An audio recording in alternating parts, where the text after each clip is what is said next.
우리에게 주시는 하나님 말씀은 구약성경 열왕기상 18장 36절부터 40절까지의 말씀을 봉독해 드립니다. 저녁 소재 드릴 때에 이르러 선지자 엘리야가 나아가서 말하되 아브라함과 이삭과 이스라엘의 하나님 여호와여, 주께서 이스라엘 중에서 하나님이신 것과 내가 주의 종인 것과 내가 주의 말씀대로 이 모든 일을 행하는 것을 오늘 알게 하옵소서. 여호와여, 내게 응답하옵소서. 내게 응답하옵소서. 이 백성에게 주 여호와는 하나님이신 것과 주는 그들의 마음을 되돌이키심을 알게 하옵소서 하며, 이에 여호와의 불이 내려서 번제물과 나무와 돌과 흙을 태우고 또 도랑에 물을 핥은지라. 모든 백성이 보고 엎드려 말하되 여호와 그는 하나님이시로다. 여호와 그는 하나님이시로다 하니, 엘리야가 그들에게 이르되 바알의 선지자를 잡되 그들 중 하나도 도망하지 못하게 하라 하며 곧 잡은지라. 엘리야가 그들을 기손 시내로 데려다가 거기서 죽이니라. 아멘. 찬양대의 찬양으로 하나님께 영광을 돌립니다.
감사합니다.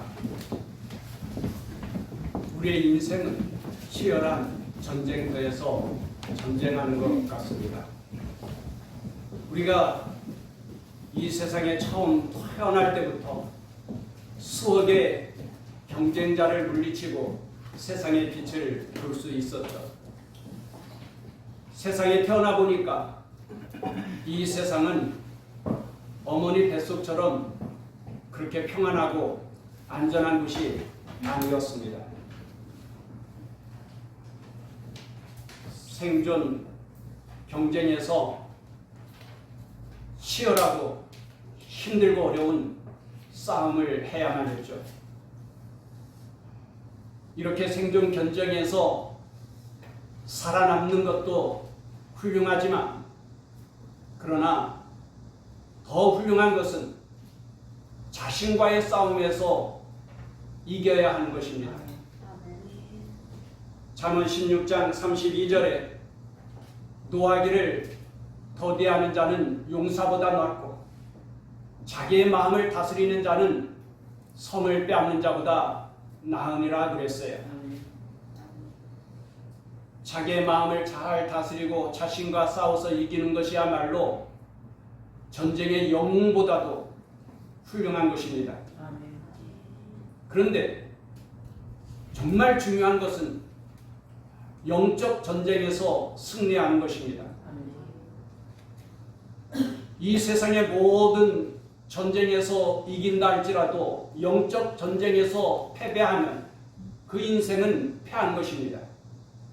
그러나 이 세상의 모든 전쟁에서 패하였다 할지라도 영적 전쟁에서 승리하였다면 그 사람은 참으로 아름답고 멋지게 산 것이고 무엇보다도 천국에서 영원한 영광을 누리게 될 것입니다. 그러면 우리가 어떻게 전쟁에서 승리할 수 있습니까?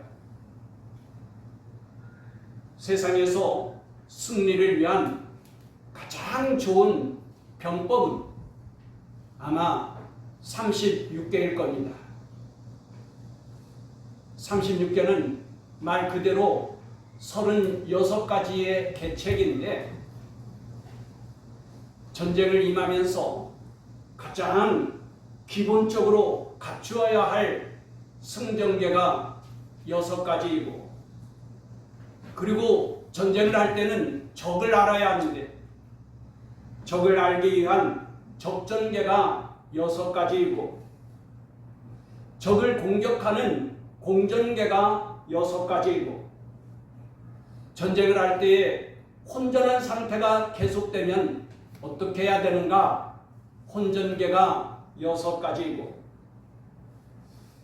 또 열심으로 싸우지만 내 힘만 가지고 싸워서는 이기기가 어려울 때에 내 이웃이나 이웃나라의 도움을 이끌어서 어떻게 전쟁을 승리할 수 있을까 하는 병전계가 6가지이고, 최선을 다해서 싸우지만 패할 수밖에 없는 위기에 빠지게 될 때에 어떻게 해야 되는가 하는 패전계가 6가지입니다. 그래서 66, 36, 36가지의 계책이죠. 그러면 이 36가지의 계책만 달달 외우면 전쟁에서 늘 승리할 수 있는 것인가? 전쟁이라는 것이 그렇게 쉽고 간단한 것이 아니죠. 이 36가지의 계략을 궤에 맞추어서 잘 조합을 이루어야 합니다. 예를 들어서 삼국지에 보면 왕윤이 미인 초선이를 통하여서 미인계를 쓰죠. 그래서 동탁을 제거합니다. 그런데 동탁 곁에는 항상 요포 장군이 지키고 있거든요. 삼국지에서 요포를 비교할 만한 장수가 없어요. 삼국지의 유명한 관우, 장비, 유비가 합해서 한꺼번에 달려들어도 요포를 이겨내지를 못하니까요.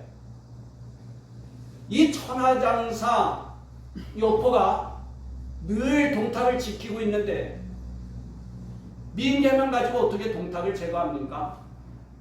그래, 36개 중에 제3개가 차도살인이에요.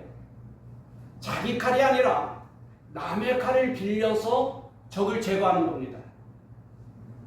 그러니까 늘 동탁 옆에서 지키고 있는 그 여포의 칼을 빌려서 동탁을 제거하는 거예요. 즉 민계와 함께 제3계인 차도살인, 다른 사람의 칼을 빌려서 동탁을 제거할 수 있었던 것이죠. 이처럼 36계는 그 괴에 맞춰서 여러 가지 조합을 이루게 돼요. 그래서 수백 가지, 수천 가지의 계책이 만들어지게 되는 거죠. 그러니 얼마나 복잡하고 어렵습니까? 그러나 하나님께서 우리에게 가르쳐 주시는 승리를 위한 병법은 아주 간단해요. 원리가 단 하나예요.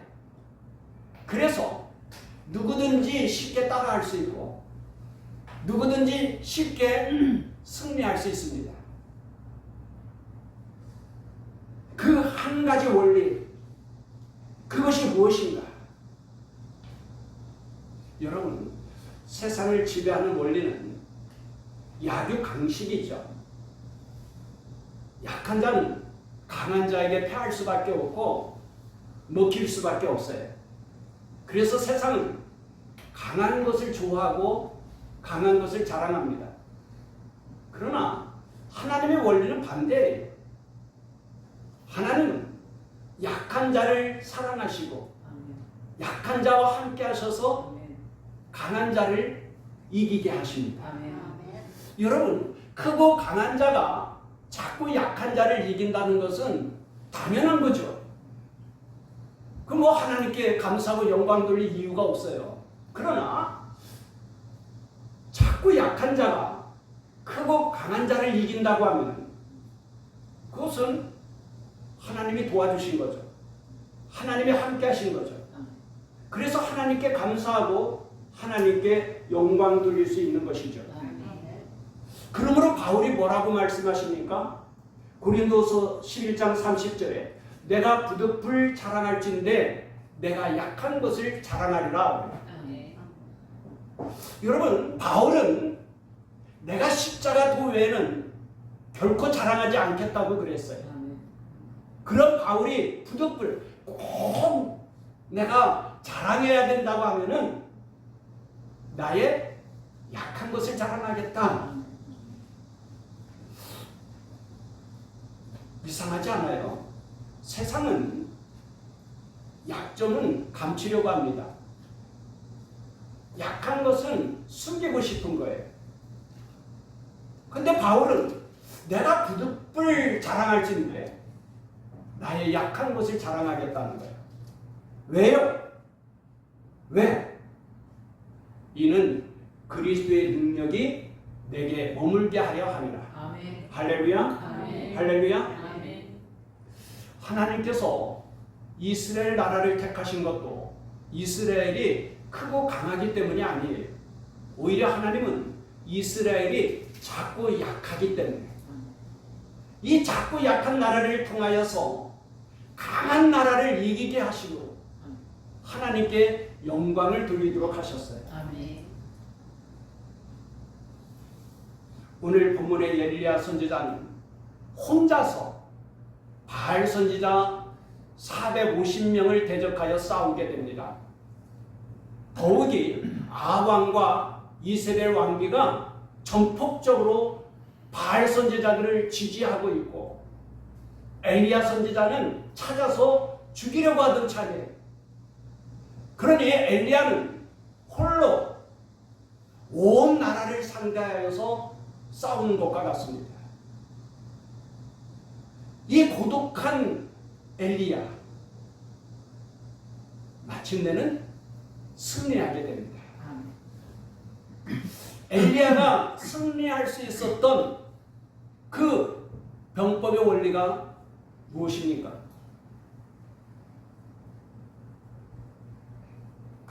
춘추 전국시대에 오나라는 아주 작고 힘도 없는 약한 나라였어요.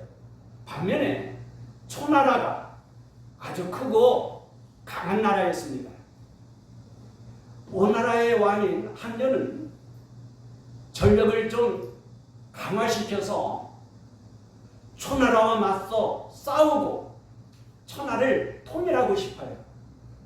그래서 좀 전력을 잘 키울 수 있는 적임자가 없을까 찾던 중에 손무가 쓴 손자병법을 읽고 감격을 하는 거예요. 그래서 손자를 불러서 손자를 테스트해 볼 겸 하여서 묻습니다. 궁녀도 훈련시키면 강하고 훌륭한 병사가 될 수 있습니까? 누구도? 궁녀도. 한번 영상을 잠깐 볼까요? 我的兵法如果真能使得这些后宫等待，寡人就拜他为大将军，以后我就可以与孙将军同席吃酒了。把这些后宫等待披挂起来，万般娇媚，还不识英字。你看，寡人的两位爱妃，原为女将军，将军阵前只需要临风一笑，恐怕上将军也得落马了。哈哈哈哈哈！传令孙武上吴王台。孙武，你还有什么话要说啊？请借大王宝剑一用，以振军威。这是寡人的沁饮之剑，寡人将它赐予你。持剑者，上可杀太子王妃，下可杀庶民百姓。孙武，寡人就将吴国交予你。不听！朱雀、玄武两队听令，肃静！执法官，在。把朱雀、玄武两位队长押到前面来。父王的爱妃也上班，真是大胆无礼！将令不严，是将之罪；令行不动，是族长之罪。你们俩身为两队的队长，可知罪？知道了，都怪这甲胄太沉了嘛。是啊，孙先生给我水喝吧，好渴啊。就是啊，连水都没有。执法官，备在。将他们俩斩首示众。将他们俩斩首示众。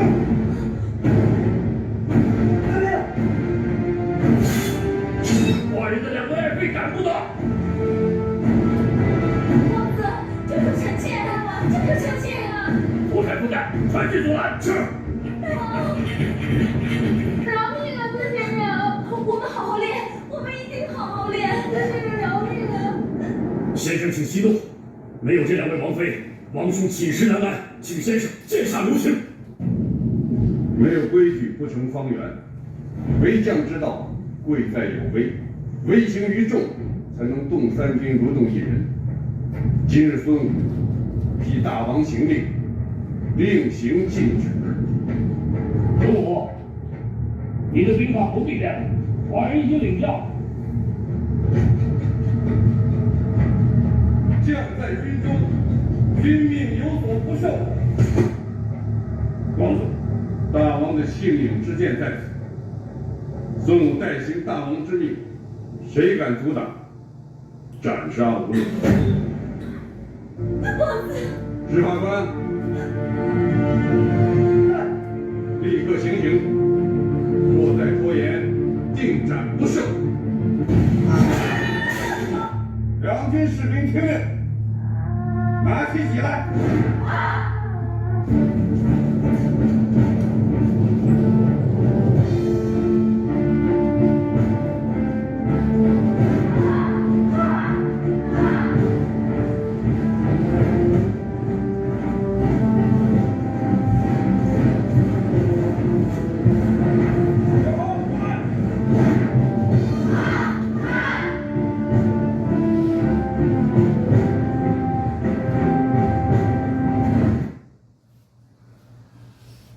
전쟁터에서 병사가 지휘관의 명령에 따르지 않는다면 어떻게 되겠어요? 그것은 오합지졸에 불과할 거예요. 전쟁터에서 가장 중요하고 기본적인 것은 지휘관의 명령에 복종하는 것입니다. 바알 선지자와 싸우는 엘리야는 지금까지 하나님의 명령에 복종하여서 행하였다는 것이에요. 36절 말씀을 같이 읽어보십시다. 36절 말씀 시작.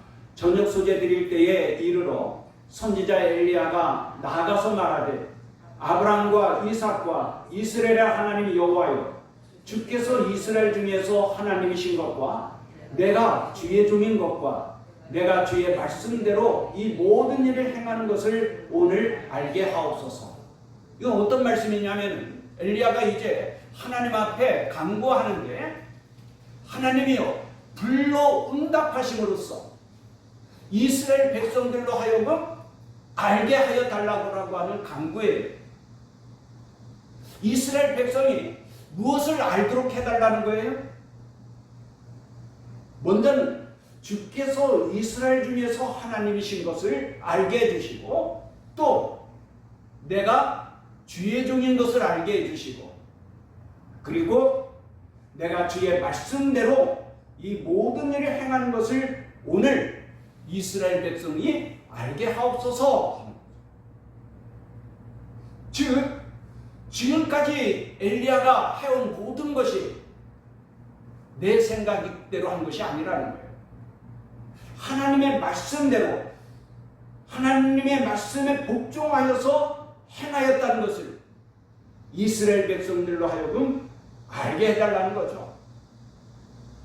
하나님께서 무너진 제단을 수축하라고 명령하셨기에 내가 무너진 제단을 수축하였고 하나님께서 제단 주위에 도랑을 만들라 하여서 그 명령대로 도랑을 만들었고 하나님께서 제단 위에 나무를 쌓고 송아지를 잡아 번제물로 올리라고 하여서 하나님의 명령대로 행하였고 하나님께서 그 제물 위에 물을 부으라고 명령하셔서 하나님의 명령 따라서 물을 부었다고 하는 거예요.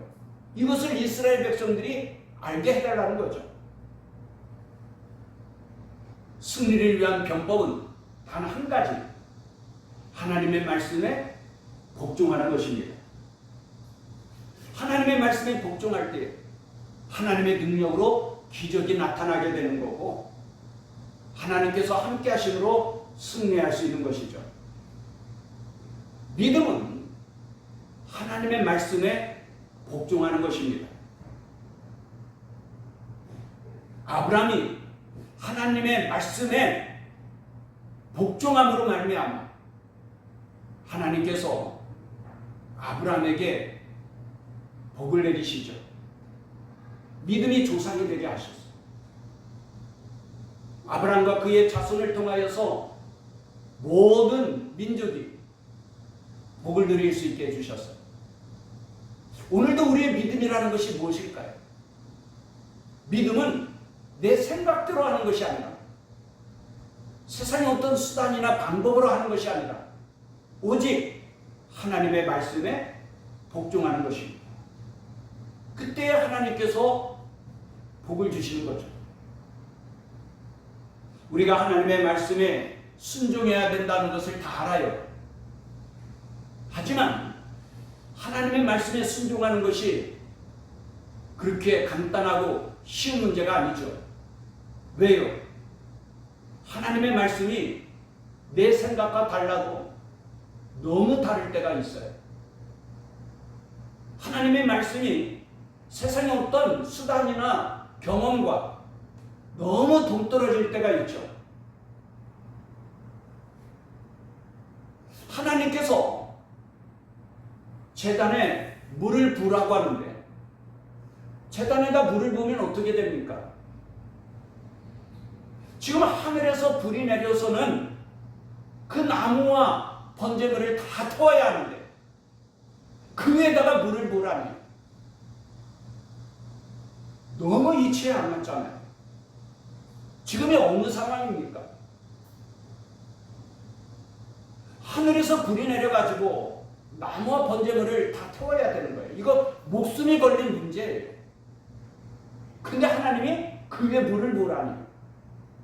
여러분 모닥불을 피워왔습니까? 모닥불을 피울 때에 마른 장작더미 위에 불을 붙여야죠. 젖은 나무라든지 그 장작더미 위에다가 불을 부으면은 어떻게 불이 붙겠어요? 상식적으로 안 되는 거예요.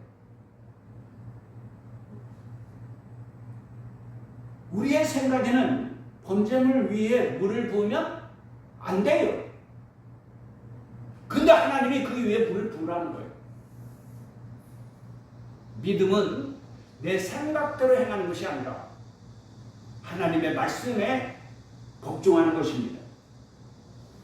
사실 엘리야보다 먼저 바알 선지자들이 하늘에서 불이 내리도록 그렇게 바알 신에게 빌지 않았습니까? 그런데 하늘에서 불이 내리기는 뭐가 내려요? 마른 장작도 태울 수 없었던 거예요. 하지만 정말 여호와 하나님이 하나님이시라면 하늘에서 불이 내리되 마른 장작더미가 아니라 젖은 장작더미라도 하나님은 얼마든지 불태울 수 있는 능력의 하나님이신 거죠. 이것이 바로 사람과 하나님이 다른 점 아닙니까?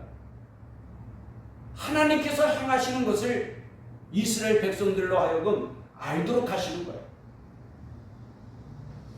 여러분 성경을 보면 미디안 군대가 이스라엘을 괴롭힙니다. 그러자 하나님께서 기돈을 불러서 이스라엘 백성들을 구원하라고 그래요.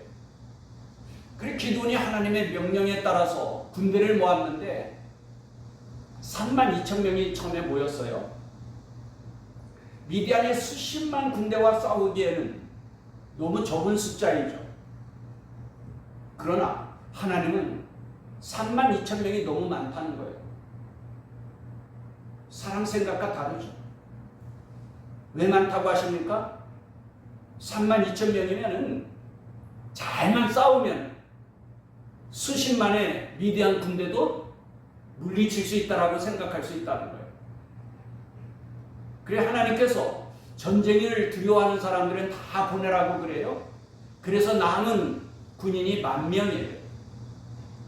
그런데도 하나님은 10,000명이 너무 많다고 하죠. 그리고는 이상한 시험을 보시는데 뭐 영어 수학 문제가 아니에요. 이건 뭐 장난도 아니고 그렇게 그냥 시험 치러가지고 나는 인원이 300명이에요.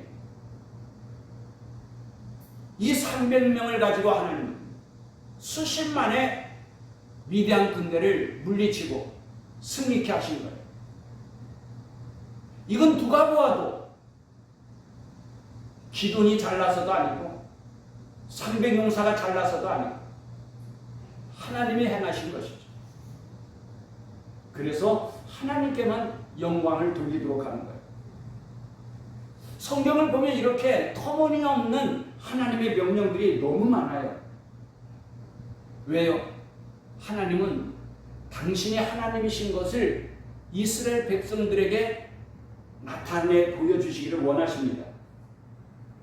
그래서 때로는 사람의 생각과 다르고 세상의 상식과 다른 명령을 내리실 때가 있어요. 그래야 누가 봐도 이것은 하나님이 행하신 것이라고 고백할 수밖에 없으니까요. 하나님은 번제물 위에 물을 붓되 그 물이 흘러 넘쳐서 파놓은 도랑에 물이 가득 채워지도록 그리하라고 명령하셨어요. 그리고는 하나님께서 불을 내리셔서 나무와 번제물뿐만 아니라 도랑의 물까지도 깨끗이 다 불태워 버리십니다. 하나님은 오늘도 그렇게 우리에게 명령하실 때가 있어요. 너무 내 생각과 다르고 또 세상의 상식이나 방법과 다른 명령을 하실 때가 있죠. 그때 우리는 믿음의 결단이 필요합니다. 하나님의 말씀에 복종한다는 것은 내 생각을 버려야 가능할 수 있는 것입니다. 또한 하나님의 말씀이 때로는 너무 지나치다는 생각이 들 때가 있어요. 오늘 본문 바로 앞에는 우리가 잘 아는 사르밧 과부의 이야기가 나옵니다. 하나님께서 하늘에서 비를 내리시지 않으실 때에 엘리야 선지자를 그릇 시냇가로 이끌어서 까마귀가 먹이를 물어다 주어서 먹고 살 수 있도록 해주셔요. 그런데 그 그릇 시냇가도 물이 다 말라버렸어요. 그러자 하나님은 엘리야 선지자를 사르밧의 한 과부에게 보냅니다. 그래 엘리야 선지자가 이 과부에게 명령을 하죠. 떡 한 조각을 내게 달라. 그랬더니 이 과부가 여호와께서 살아계심을 두고 맹세하거니와 나에게는 가루통에 가루 조금과 기름병에 기름 조금만 남아있을 뿐입니다. 마지막 양식입니다. 나뭇가지 2개를 주어다가 이 마지막 남은 것으로 떡을 만들어서 나와 아들이 먹고 죽기를 기다릴 참입니다. 이러자 엘리야 선지자가 뭐라고 말하냐면 그래라 네 말대로 하려니와 그러나 먼저 나를 위하여서 작은 떡 하나 만들고 그리고 너와 네 아들을 위해서 먹어라. 그래. 여러분 이게 말이 됩니까? 아니 하나님께서 보내시려면은 부잣집에 보내야지. 이 가난하고 불쌍한 참으로 비참한 이 과부에게 보내서 그 마지막 양식을 내게 달라 그럴 수 있어요. 저 같으면은 내가 잘못 찾아왔다고 하나님이 잘못 보낸 것 같다고 미안하다 그러고 돌아섰을 것 같아요. 그런데 여러분 이 과부가 하나님의 선지자의 명령대로 행합니다. 그때 어떤 일이 벌어지죠? 비가 내릴 때까지 가루통에 가루가 떨어지지 아니하고 기름병에 기름이 마르지 아니하도록 하나님께서 이 과부와 그 가정 위에 복을 내려주시죠. 오늘 본문도 그렇지 않습니까? 그 당시의 상황을 살펴보세요. 지금 평지가 아닙니다. 갈멜산이 여러분 산에서 물을 구한다는 것이 얼마나 어려워요. 더욱이 지금 3년 반 동안 비가 내리지 않았어요. 그릇 시냇가도 다 말라버렸단 말이에요. 그런데 어디에 가서 물을 구합니까? 그것도 커다란 통 4세다가 그것도 한 번이 아니라 2번, 3번씩이나. 그래서 물이 도랑에까지 흘러넘치도록. 여기서 우리가 또 하나 생각해 볼 것이 있어요. 여러분 이때의 물이 얼마나 귀한 물이겠나 생각해 보세요. 이 물은요 생명처럼 귀한 물입니다. 생명처럼 귀한 물을 하나님께서 허비하시는 거죠. 낭비하는 거죠. 그걸 부으라니. 만일에 하나님 저는 도무지 그럴 수 없습니다. 이 생명처럼 귀한 물을 어떻게 재물 위에 부으라고 그럴 수 있습니까? 만일에 그랬다고 한다면 어땠을까요? 지금 하나님의 계획은요 그날 밤에 하늘에서 비를 내리시는데 홍수가 날 만큼 비를 내리실 계획이에요. 지금 당장은 그 물이 생명처럼 귀한 물이겠지만 홍수지게 되면 그 물이 무슨 소용이 있겠어요? 하나님께서 드리라고 할 때가 기회였던 거예요. 그렇죠? 여러분 재물도 그렇지 않습니까? 우리가 이 세상 살 때는 재물이 생명처럼 귀한 것입니다. 그래서 그 재물을 아끼고 내가 하나님 앞에 드릴 수 없다고 할 때 죽을 땐 그 재물이 나에게 무슨 유익이 있겠어요? 그렇죠. 하나님 앞에 드릴 수 있는 기회가 있는 거예요. 시간도 그렇지 않습니까? 시간이 생명처럼 귀한 것이지만은 내가 하나님 앞에 시간을 드릴 기회가 있는 거죠. 재능도 그렇고요. 그 기회를 잃어버리면 아무리 귀한 것이라 할지라도 아무런 유익이 없는 것이죠. 예배는 나에게 가장 귀한 것, 그것을 하나님 앞에 드리는 것입니다. 예배는 곧 내 몸을 산 제물로 하나님 앞에 드리는 것이죠. 내가 하나님 앞에 내 몸을 산 제물로 드린다는 것은 하나님의 명령에 복종하여 사는 것입니다. 예배자로 산다는 게 뭐예요? 내 생각대로 내 멋대로 사는 것이 아니라 하나님의 명령에 복종하여서 살아가는 것. 그게 예배자의 삶이 아닙니까? 예배는 내 생각이나 내 기분을 따라서 드리는 게 아니에요. 내 감정을 따라서 드리는 게 아니에요. 엘리야처럼 하나님의 말씀에 복종하는 것입니다. 하나님은 그 예배를 기쁘게 받으시고 그 예배에 응답하십니다.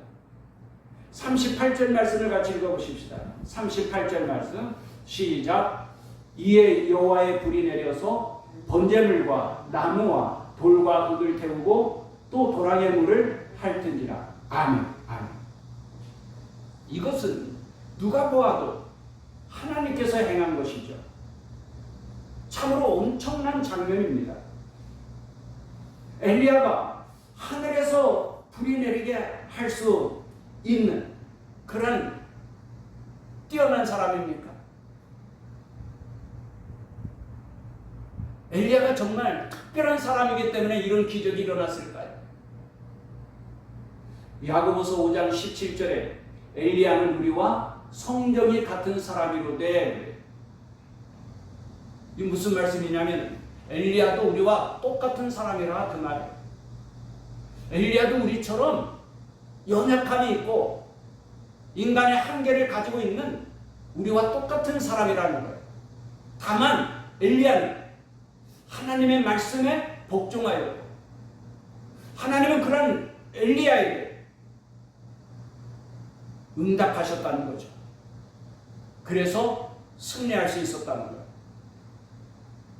여러분, 모세도 그렇지 않습니까? 하나님께서 모세를 부르실 때에 모세가 처음부터 위대한 지도자였어요? 천만에 모세는 늙고 힘없는 사람이었어요. 그래서 모세도 뭐라고 말합니까? 하나님, 내가 누구이기에 바로왕에게 갑니까? 보낼 만한 자를 보내소서. 모세도 처음부터 위대한 자가 아니라 우리와 똑같은 성정이 같은 사람인 거예요.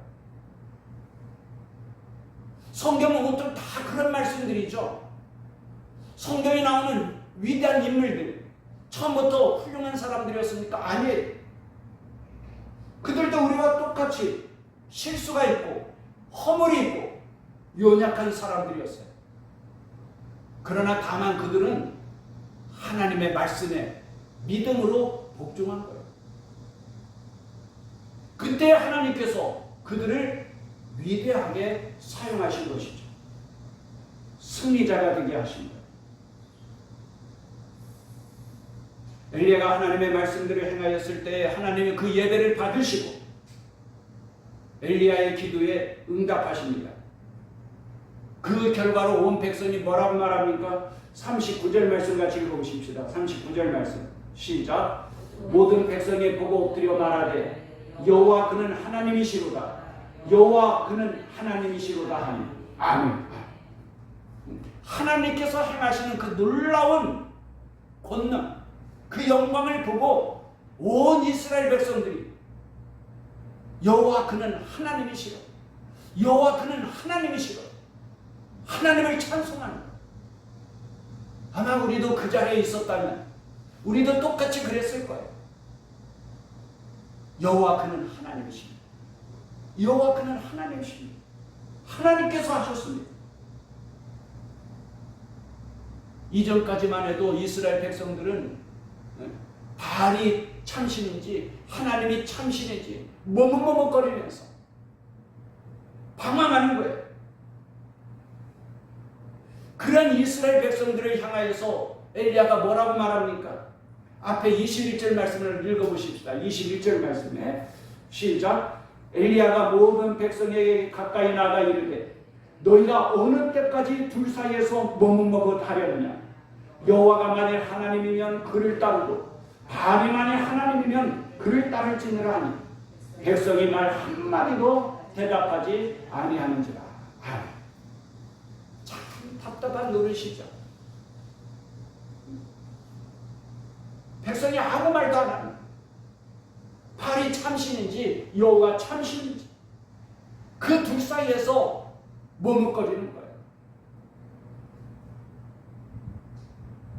그래서 엘리야는 하나님 앞에 이스라엘 백성으로 하여금 여호와가 하나님이신 것을 알게 해달라, 그렇게 간구하였던 거죠.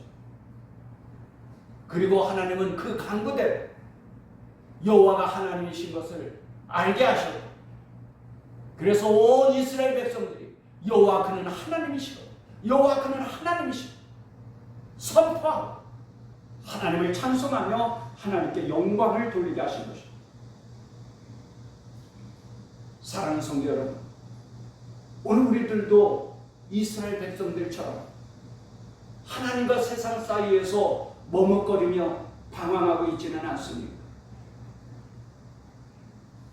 오늘 우리도 예배 드리러 올 땐 이스라엘 백성들처럼 그런 안타까운 마음으로 올 수 있었어요. 우왕좌왕하는 신앙,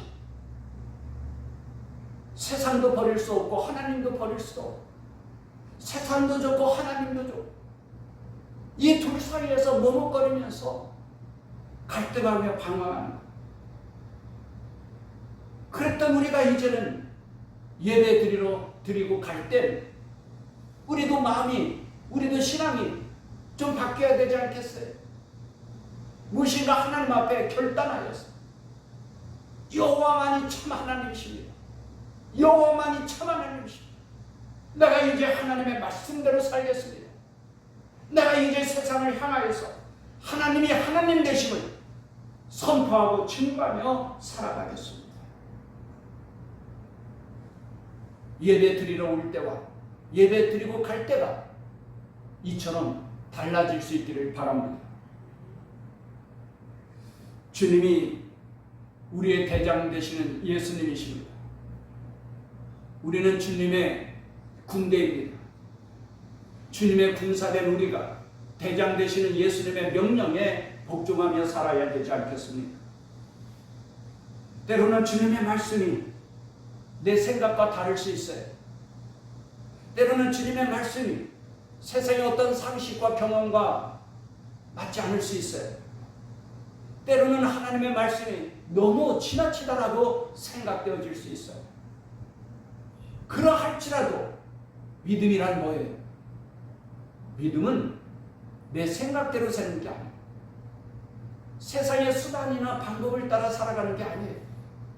믿음은 언제나 나를 하나님의 말씀에 복종시켜 세상의 수단과 방법을 버리고 하나님의 말씀에 복종하여 살아가는 것입니다.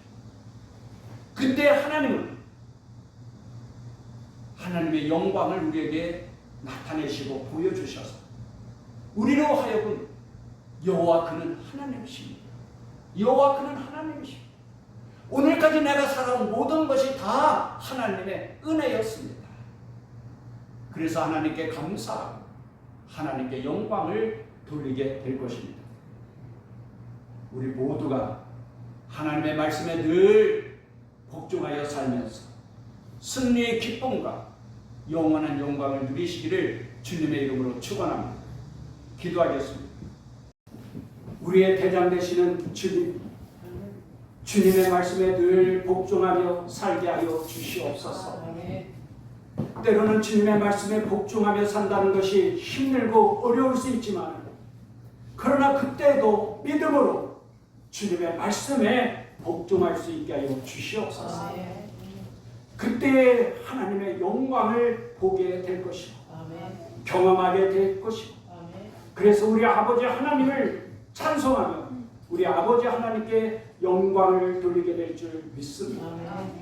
우리 모두가 하나님의 말씀에 늘 순종하면서 살며 승리의 기쁨과 영광을 누릴 수 있게 하여 주옵소서.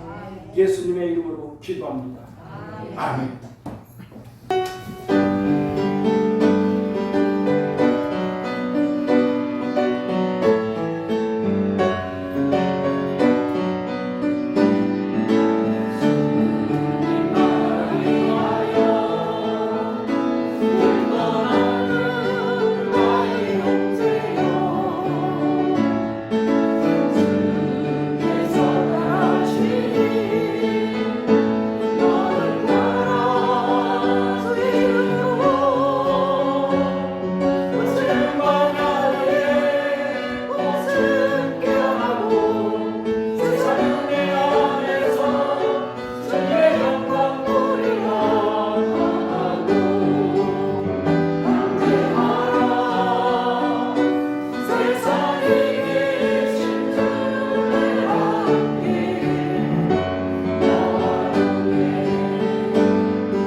주님께서 이제 여러분을 각각 세상으로 보내십니다.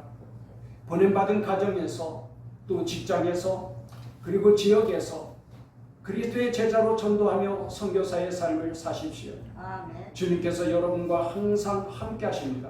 아멘. 여러분은 세상의 빛이요 소금입니다. 아멘. 지금은 우리를 구원하신 예수 그리스도의 은혜와 하나님 아버지의 크신 사랑과 성령님의 교통하시며 충만하심, 아멘. 하나님의 말씀에 늘 복종함으로 아멘. 하나님의 영광을 나타낼 것을 결단하고 돌아가는 주의 자녀들 가운데 아멘. 이제로부터 영원토록 함께 하시기를 축원하옵나이다. 아멘. 아멘.